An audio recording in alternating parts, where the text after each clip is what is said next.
Hi hello ನಮಸ್ಕಾರ UK buy YouTube ಚಾನಲ್ಗೆ ತಮ್ಮೆಲ್ಲರಿಗೂ ಸ್ವಾಗತ ಸುಸ್ವಾಗತ.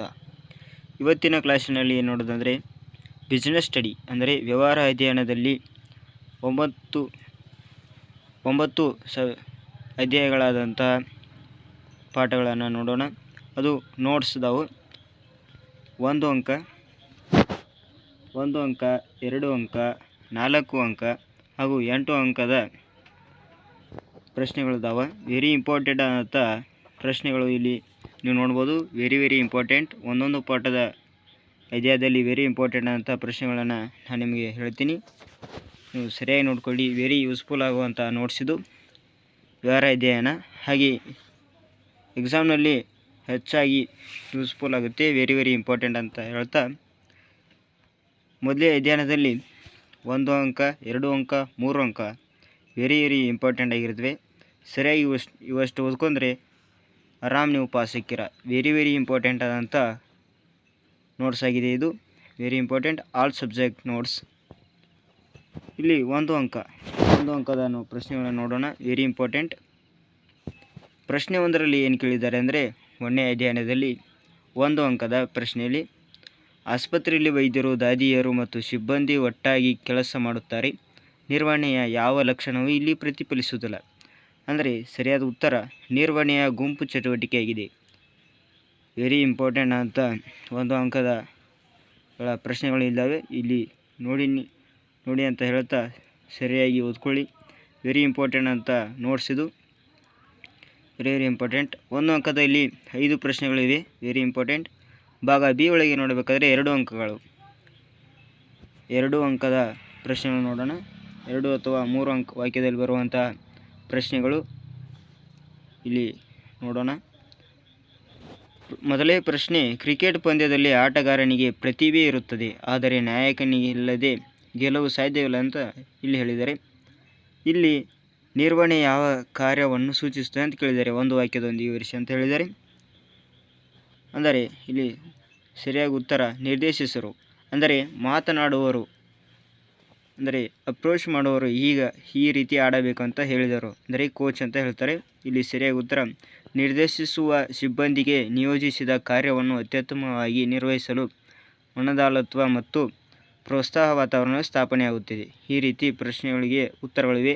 ನೀವು ಸರಿಯಾಗಿ ನೋಡ್ಕೊಂಡ್ರೆ 80 ಮಾರ್ಕ್ಸ್ ತೆಗಿಬಹುದು. ವೆರಿ ಇಂಪಾರ್ಟೆಂಟ್ ಫಿಕ್ಸ್ ಕ್ವಶನ್ ಅಂತ ಹೇಳ್ಬೋದು. ಒಂದೊಂದು ಅಧ್ಯಯನದಲ್ಲಿ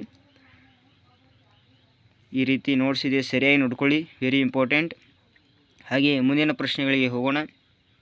ಮುಂದಿನ ಪ್ರಶ್ನೆಯಲ್ಲಿ 20 ವಾಕ್ಯಗಳಲ್ಲಿ ಉತ್ತರಿಸಿ. 20 ವಾಕ್ಯಗಳಲ್ಲಿ ಉತ್ತರಿಸಿದೆ ಅಂದಾಗ ಮೊದಲೇ ಕ್ವಶನ್ ಇದೆ ಅಂದರೆ, ನಿರ್ವಹಣೆ ಯಾವ ಉದ್ದೇಶಗಳನ್ನು ಸಾಧಿಸಲು ಬಯಸುತ್ತದೆ ಸ್ಪಷ್ಟೀಕರಿಸಿ ಅಂತ ಕೇಳಿದ್ದಾರೆ. ಈ ರೀತಿ ಸಬ್ ಪಾಯಿಂಟ್ ಹಾಕಬೇಕಾಗುತ್ತೆ. ಕ್ವಶನ್ಗಳು ಈ ರೀತಿ ಹೊಸದಾಗಿರುತ್ತೆ, ಸರಿಯಾಗಿ ನೋಡ್ಕೋಬೇಕಾಗುತ್ತೆ. Very important. ನಾನು ನಿಮಗೆ ತಿಳಿಸ್ತಾ ಹೋಗ್ತೀನಿ, ನೀವು ಸರಿಯಾಗಿ ನೋಡಿ. ವೆರಿ ಇಂಪಾರ್ಟೆಂಟ್ ಅಂತ ಕ್ವಶನ್ ಪೇಪರ್ ಇದು. 1 ಅಂಕ 2 ಅಂಕದ ಪ್ರಶ್ನೆಗಳಿವೆ. ಈ ರೀತಿ ಲಕ್ಷಣಗಳು ಸಹ ಸಿಗುತ್ತೆ. Very important. ಲಕ್ಷಣಗಳು ಸಹ ಬರೀಬೇಕಾಗುತ್ತೆ. ಇವು ಹೆಚ್ಚಾಗಿ ಯೂಸ್ಫುಲ್ ಆಗುತ್ತೆ. ಲಕ್ಷಣ ಬರೆದರೆ ಪ್ರಶ್ನೆಗೆ ಒಂದು ವ್ಯಾಖ್ಯಾನ ಸಿಕ್ಕಂಗಾಗುತ್ತೆ. Very important. ಈ ರೀತಿ ಪ್ರಶ್ನೆ ಬರೆದು ಲಕ್ಷಣವನ್ನು ಬರೆದರೆ ಹಾಗೆ ಅವುಗಳಿಗೆ ಎಕ್ಸ್ಪ್ಲೇನ್ ಮಾಡಿದರೆ ಸಾಕು. ವೆರಿ ಇಂಪಾರ್ಟೆಂಟ್ ಆದಂಥ ಸ್ಕೋರ್ ನಿಮ್ಮದಾಗುತ್ತೆ. Very important. ಮುಂದಿನ ಪ್ರಶ್ನೆಗಳಿಗೆ ಹೋಗೋಣ. ಮುಂದಿನ ಪ್ರಶ್ನೆಯಲ್ಲಿ ನಿರ್ವಹಣೆಯ 3 ಹಂತಗಳನ್ನು ಕೊಟ್ಟಿದ್ದಾರೆ. ನಿರ್ವಹಣೆಯ 3 ಹಂತದಲ್ಲಿ ಈ ರೀತಿ ಹಂತಗಳು ಇರುತ್ತೆ, ಸರಿಯಾಗಿ ನೀವು ಬರೀಬೇಕಾಗುತ್ತೆ. ಒಂದು ಕೋಷ್ಟಕತೆ ಆಕಾರದ ಕೊಟ್ಟು ನೀವು ಬರೀಬೇಕಾಗುತ್ತೆ. ಉದಾಹರಣೆ ಸಹ ಕೊಡಬೇಕು. ಮುಂದಿನ ಅಧ್ಯಯನ ನಿರ್ವಹಣೆಯ ಹಂತಗಳು. ನಿರ್ವಹಣೆ ಹಂತದಲ್ಲಿ ಬರುವಂಥ 1 ವಾಕ್ಯ 2 ವಾಕ್ಯ 3 ವಾಕ್ಯಗಳಂಥ 4 ವಾಕ್ಯ 8 ವಾಕ್ಯದ ಪ್ರಶ್ನೆಗಳು ಸಹ ಇರುತ್ತೆ. ಒಂದೊಂದು ಅಧ್ಯಯನದಲ್ಲಿ 1 ಅಂಕ ಸಹ ಇರುವುದಿಲ್ಲ, 2 ಅಂಕ ಸಹ ಇರುವುದಿಲ್ಲ. ಸರಿಯಾಗಿ ನೀವು ನೋಡ್ಕೊಂಡ್ರೆ ವೆರಿ ಇಂಪಾರ್ಟೆಂಟ್ ಆಗುತ್ತೆ ಈ ನೋಟ್ಸ್. Very important. ಈ ರೀತಿ ಸಹ ನಾವು ತಿಳಿಸಿದ್ದೀವಿ. ನೀವು ಸರಿಯಾಗಿ ನೋಡಿದ್ರೆ 80ಕ್ಕೆ 80 ಅಂಕ ಬಿಸ್ನೆಸ್ ಸ್ಟಡಿ ಅಂದರೆ ವ್ಯವಹಾರ ಅಧ್ಯಯನದಲ್ಲಿ ನೀವು ಪಡೆಯುತ್ತೀರ. ಹಾಗೆ 2 ಅಂಕಗಳು ಸಹ ವೆರಿ ಇಂಪಾರ್ಟೆಂಟ್ ಆಗುತ್ತೆ. 2 ಅಂಕಗಳ ಪ್ರಶ್ನೆಗಳು ಇಲ್ಲಿವೆ, ಸರಿಯಾಗಿ ನೀವು ಬರೆದರೆ ವೆರಿ ಇಂಪಾರ್ಟೆಂಟ್. ನೀವು ಎಕ್ಸಾಮ್ನಲ್ಲಿ ಸರಿಯಾಗಿ ಪ್ರಶ್ನೆ ಓದಿದರೆ ಸಾಕು. ನೀವು ಓದಿದ ಪ್ರಶ್ನೆಗಳು ನಿಮಗೆ ಅರ್ಥ ಆಗುವಂತಿದ್ದರೆ ಸರಿಯಾಗಿ ಉತ್ತರಗಳು ತಾನಾಗಿ ನೆನಪಾಗಿ ನೀವು ಬರೀತೀರಾ. Very important. ಹಾಗೆ 4 ಅಂಕದ ಪ್ರಶ್ನೆಗಳು ಸಹ ಇರುತ್ತವೆ. 4 ಅಂಕದ ಪ್ರಶ್ನೆಗಳಲ್ಲಿ ಈ ರೀತಿ ಸಬ್ ಪಾಯಿಂಟ್ ಆಗಿ ಬರೀಬೇಕಾಗುತ್ತೆ. ಇಲ್ಲಿ ಪ್ರಶ್ನೆಯನ್ನು ಕೊಟ್ಟಿದ್ದಾರೆ, 8 ತತ್ವಗಳನ್ನು ಬರೀಬೇಕಾಗುತ್ತೆ. ಹೆನ್ರಿ ಫಲಾಯರ್ ಅವರ 8 ತತ್ವಗಳನ್ನು ಕೇಳಿದ್ದಾರೆ. ಇಲ್ಲಿ 8ಕ್ಕಿಂತ ಹೆಚ್ಚು ತತ್ವಗಳು ಇಲ್ಲಿವೆ. ನೀವು ಸರಿಯಾಗಿ ಒಂದು ತತ್ವ 8 ತತ್ವಗಳನ್ನು ನೆನಪಿಟ್ಕೊಂಡ್ರೆ ಸಾಕು.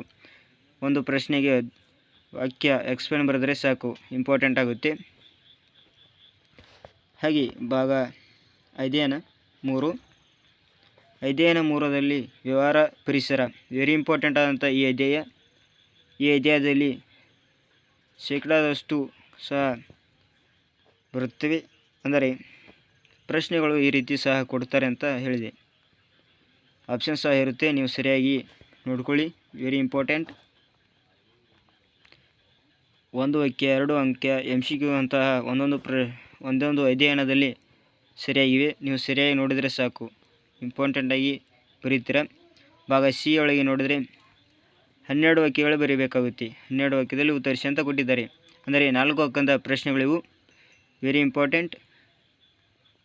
ಒಂದೊಂದು ಪ್ರಶ್ನೆ ಒಂದೊಂದು ಇಂಪಾರ್ಟೆಂಟ್ ಆಗಿರುತ್ತೆ. ನೀವು ಸರಿಯಾಗಿ ನೋಡಿದರೆ ಒಂದೊಂದು ಅಧ್ಯಯನದಲ್ಲಿ ಇಂಪಾರ್ಟೆಂಟ್ ಆಗುತ್ತೆ. ಈ ಪ್ರಶ್ನೆಯಲ್ಲಿ ಈ ರೀತಿ ಕೋಷ್ಟಕ ಹಾಕಬೇಕಂತ ಕೊಟ್ಟಿದ್ದಾರೆ.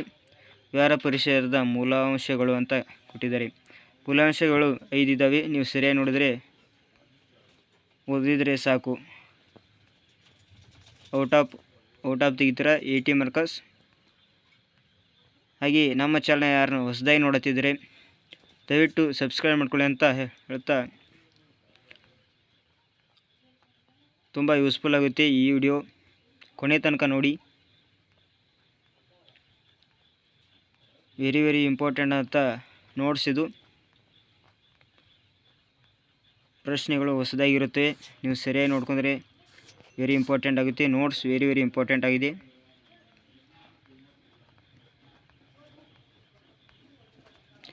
ನಾಲ್ಕನೇ ಅಧ್ಯಾಯ ಆದಂತಹ ಯೋಜಿಸುವಿಕೆ. ಇಲ್ಲಿ 1 ಅಂಕಿಯದ ಪ್ರಶ್ನೆಗಳು ಸಹ ಇರುತ್ತೆ. ಇಲ್ಲಿ ಮೊದಲೇ ಪ್ರಶ್ನೆ ಆದಂಥ ಕಚೇರಿಯಲ್ಲಿ ಧೂಮಪಾನ ಮಾಡಬಾರದು ಎಂಬುದು ಯಾವ ವಿವಿಧ ಯೋಜನೆಯಾಗಿದೆ ಅಂತ ಕೊಟ್ಟಿದ್ದಾರೆ. ಇಲ್ಲಿ ನಿಯಮಗಳಿಗೆ ಬದ್ಧವಾಗಿರಬೇಕು ಅಂತ ಹೇಳ್ತಾರೆ. ಈ ರೀತಿ ಪ್ರಶ್ನೆಗಳಿರುತ್ತೆ, ಸರಿಯಾಗಿ ನೋಡ್ಕೋಬೇಕಾಗುತ್ತೆ. 1 ಅಂಕದಲ್ಲಿ 5 ಪ್ರಶ್ನೆಗಳಿರುತ್ತೆ. 2 ಅಂಕದಲ್ಲಿ ಉತ್ತರಿಸಿ ಅಂತ ಕೊಟ್ಟಿದ್ದಾರೆ. ಅಂದರೆ ಇವು 2 ಅಂಕದ ಪ್ರಶ್ನೆಗಳು. Very important. ಪ್ರಶ್ನೆಗಳು ಈ ರೀತಿ ಸಹ ಇರುತ್ತೆ. ಹಿಂದ ಮುಂದಾಗಿ ಕೇಳುತ್ತಾರೆ ಪ್ರಶ್ನೆಗಳು. ನೀವು ಸರಿಯಾಗಿ ನೋಡ್ಕೊಂಡ್ರೆ ಸಾಕು. ವೆರಿ ಇಂಪಾರ್ಟೆಂಟ್ ಆಗಿರುತ್ತೆ. ಪ್ರಶ್ನೆಗೆ ಸರಿಯಾದ ಉತ್ತರಗಳು ಸಿಗುತ್ತೆ.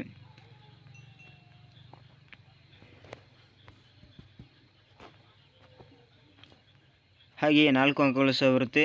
4 ಅಂಕದ ಪ್ರಶ್ನೆಗಳು.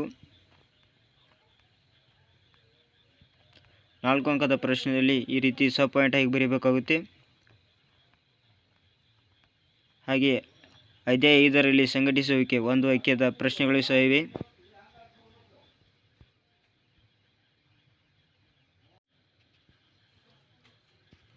ಇಲ್ಲಿ ಸಂಘಟಿಸುವಿಕೆ ವೆರಿ ಇಂಪಾರ್ಟೆಂಟ್ ಅಂತ ಅಧ್ಯಯನ ಆಗಿದೆ ಇದು. ಇಲ್ಲಿ 1 ಅಂಕ 2 ಅಂಕ ವೆರಿ ಇಂಪಾರ್ಟೆಂಟ್ ಅಂತ ಅಂಕದ ಪ್ರಶ್ನೆಗಳಿವೆ. ಇಲ್ಲಿ ಒಂದೊಂದು ಪ್ರಶ್ನೆಗೆ ಒಂದೊಂದು ಕೋಷ್ಟಕ ಹಾಕಿ ನೀವು ಬರೀಬೇಕಾಗುತ್ತೆ. Very important. 8 ಅಂಕದ ಪ್ರಶ್ನೆಗಳಿವೆ. ಈ ರೀತಿ ಸಂಪುಟ ಹಾಕಿ ಸಹ ತಿಳಿಸಿದ್ದೀವಿ ನಿಮಗೆ. ನೀವು ಸರಿಯಾಗಿ ಓದಿದರೆ ಸಾಕು. ವೆರಿ ಇಂಪಾರ್ಟೆಂಟ್ ಅಂತ ನೋಟ್ಸ್ ಆಗಿದೆ ಇದು. ಮುಂದಿನ ಅಧ್ಯಾಯ ಸಿಬ್ಬಂದಿ ನಿರ್ವಹಣೆ 1 ಅಂಕದ ಪ್ರಶ್ನೆಗಳು. Very important. ಒಂದೊಂದು ಅಧ್ಯಯನದಲ್ಲಿ 3 ಅಥವಾ 4 1 ಅಂಕದ ಪ್ರಶ್ನೆಗಳಿವೆ. ಹಾಗೆ 2 ಅಂಕದ ಪ್ರಶ್ನೆಗಳಿವೆ. ಒಂದೊಂದು ಅಧ್ಯಯನದಲ್ಲಿ 4 ಅಥವಾ 3 ಪ್ರಶ್ನೆಗಳಿವೆ.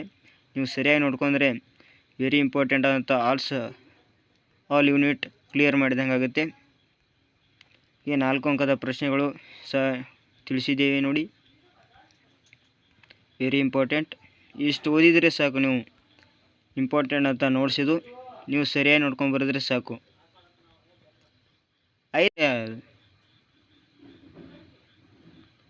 ಹಾಗೂ 8 ಅಂಕದ ಪ್ರಶ್ನೆಗಳು ಸಹ ಇವೆ. ನೀವು ಸರಿಯಾಗಿ ನೋಡಿದರೆ ಸಾಕು. ಈ ರೀತಿ ಪ್ರಶ್ನೆ ಕೊಟ್ಟಿದ್ದಾರೆ ಸಹ ನೀವು ಸರಿಯಾಗಿ ಬರೆದರೆ ಸಾಕು. Very important. ಇಷ್ಟು ಓದಿದರೆ ಆರಾಮ್ ನೀವು ಪಾಸ್ ಸಿಕ್ಕಿರ. ಒಂದೊಂದು ಅಧ್ಯಯನದಲ್ಲಿ ಇಷ್ಟು ವಿವರಣೆ ನೀಡಿದ್ದೀವಿ. ಮುಂದಿನ ಅಧ್ಯಾಯ ಆದಂಥ ನಿರ್ದೇಶಿಸುವಿಕೆ. ಇಲ್ಲಿ ಪ್ರಶ್ನೆಗಳಿವೆ, 1 ಅಂಕದ ಪ್ರಶ್ನೆಗಳು ಸಹ ಇವೆ, ಒಂದೊಂದು ಅಂಕದಲ್ಲಿವೆ. ಒಂದೊಂದು ಅಧ್ಯಯನದಲ್ಲಿ ಒಂದೊಂದು ಪ್ರಶ್ನೆಗಳು ಇಂಪಾರ್ಟೆಂಟ್ ಆಗಿವೆ. ನೀವು ಸರಿಯಾಗಿ ಓದಿದರೆ ಸಾಕು, ಆರಾಮ್ 80 ಅಬೌವ್ ತೊಗೋಬೋದು ನೀವು. ವೆರಿ ಯೂಸ್ಫುಲ್ ಆಗುವಂತಹ ನೋಟ್ಸ್ ಇದು, ವೆರಿ ಇಂಪಾರ್ಟೆಂಟ್. ಮುಂದಿನ ಅಧ್ಯಾಯ ನಿಯಂತ್ರಿಸುವಿಕೆ. ಇಲ್ಲಿ 1 ಅಂಕ 2 ಅಂಕದ ಪ್ರಶ್ನೆಗಳು ಸಹ ಇಲ್ಲ, ನಮಗೆ 4 ಅಂಕದ ಪ್ರಶ್ನೆಗಳು ಸಹ ಇವೆ. ನೀವು ನೋಡ್ಕೊಂಡ್ರೆ ಸಾಕು, ವೆರಿ ಇಂಪಾರ್ಟೆಂಟ್. 4 ಅಂಕದ ಪ್ರಶ್ನೆಗಳಿವೆ. ಅದೇ ರೀತಿ ಆಗಲೇ ಹೇಳಿದಂತೆ ಒಂದೊಂದು ಅಧ್ಯಯನದಲ್ಲಿ 2 ಅಂಕ 1 ಅಂಕದ ಇರುವುದಿಲ್ಲ ಅಂತ ಹೇಳಿದೆ. ಅದೇ ರೀತಿ 8ನೇ ಅಧ್ಯಾಯದಲ್ಲಿ ಇಲ್ಲ. 9ನೇ ಅಧ್ಯಯನದಲ್ಲಿ ಹಣಕಾಸು ನಿರ್ವಹಣೆ 1 ಅಂಕದ ಪ್ರಶ್ನೆಗಳು ಸಹ ಇವೆ. 2 ಅಂಕದ ಪ್ರಶ್ನೆ, 4, 8 ಅಂಕದ ಪ್ರಶ್ನೆಗಳು ಸಹ ಇರುತ್ತವೆ. ನೀವು ಸರಿಯಾಗಿ ಓದಿದರೆ ಸಾಕು. ಉತ್ತರ ಸಹ ತಿಳಿಸಿದ್ದೇವಿಲ್ಲಿ. ವೆರಿ ಇಂಪಾರ್ಟೆಂಟ್ ನೋಟ್ಸ್ ಆಗಿದೆ. ನೀವು ಈ ನೋಟ್ಸ್ ಓದಿದರೆ ಸಾಕು. ವೆರಿ ಇಂಪಾರ್ಟೆಂಟ್ ಆದಂಥ ಕ್ವಶನ್ ಆ್ಯಂಡ್ ಆನ್ಸರ್ಸ್ಗಳಿವೆ. 4 ಅಂಕದ ಪ್ರಶ್ನೆಗಳು ಈ ರೀತಿ ಕೊಟ್ಟಿದ್ದೇವೆ. ಸಬ್ ಪಾಯಿಂಟ್ ಹಾಕಿ ಸಹ ನೀಡಿದ್ದೇವೆ ನಿಮಗೆ. ಸರಿಯಾಗಿ ಓದಿದರೆ ಸಾಕು, very important. Second PUC business study, very important ಅಂತ ನೋಡ್ಸಿದ್ದು.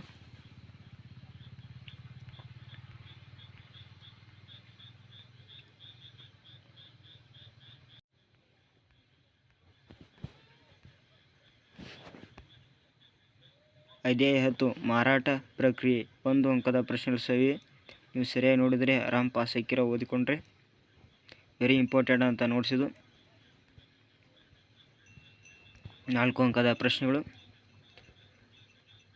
ಇದೇ ರೀತಿ ಹೊಸ ವಿಡಿಯೋಗಳು ನಮ್ಮ ಚಾನಲಲ್ಲಿ ಹಾಕ್ತಾ ಇರ್ತೀವಿ. ನೀವು ಸಪೋರ್ಟ್ ಮಾಡಿ ಅಂತ ಹೇಳ್ತಾ ಸಬ್ಸ್ಕ್ರೈಬ್ ಮಾಡ್ಕೊಳ್ಳಿ. ಹೊಸ ವಿಡಿಯೋಗಳು ನಮ್ಮ ಚಾನಲ್ ಹಾಕ್ತಾ ಇರ್ತೀವಿ. ವೆರಿ ಇಂಪಾರ್ಟೆಂಟ್ ಅಂತ ನೋಡ್ಸಿದ್ದು. ಆಗ ನಮ್ಮ ಚಾನಲ್ನ ಸಪೋರ್ಟ್ ಮಾಡಿ, ಆಗ ನಿಮ್ಮ ಸ್ನೇಹಿತರಿಗೂ ಶೇರ್ ಮಾಡಿ. ವಿದ್ಯಾರ್ಥಿಗಳಿಗೆ ನಿಮಗೆ ಅನುಕೂಲ ಆಗುವಂಥ ನೋಟ್ಸಿದ್ದು. ವೆರಿ ಇಂಪಾರ್ಟೆಂಟ್ ನೋಟ್ಸಿದ್ದು ಅಂತ ಹೇಳ್ತಾ ಅಧ್ಯಾಯ 11ಕ್ಕೆ ಬರೋಣ. ಗ್ರಾಹಕ ಬಳಕೆಯ ರಕ್ಷಣೆ ಮತ್ತು 1 ಅಂಕದ ಪ್ರಶ್ನೆ, 4 ಅಂಕದ ಪ್ರಶ್ನೆಗಳು ಸಹ ಇವೆ. ವೆರಿ ಇಂಪಾರ್ಟೆಂಟ್ ಅಂತ ನೋಟ್ಸಿದ್ದು.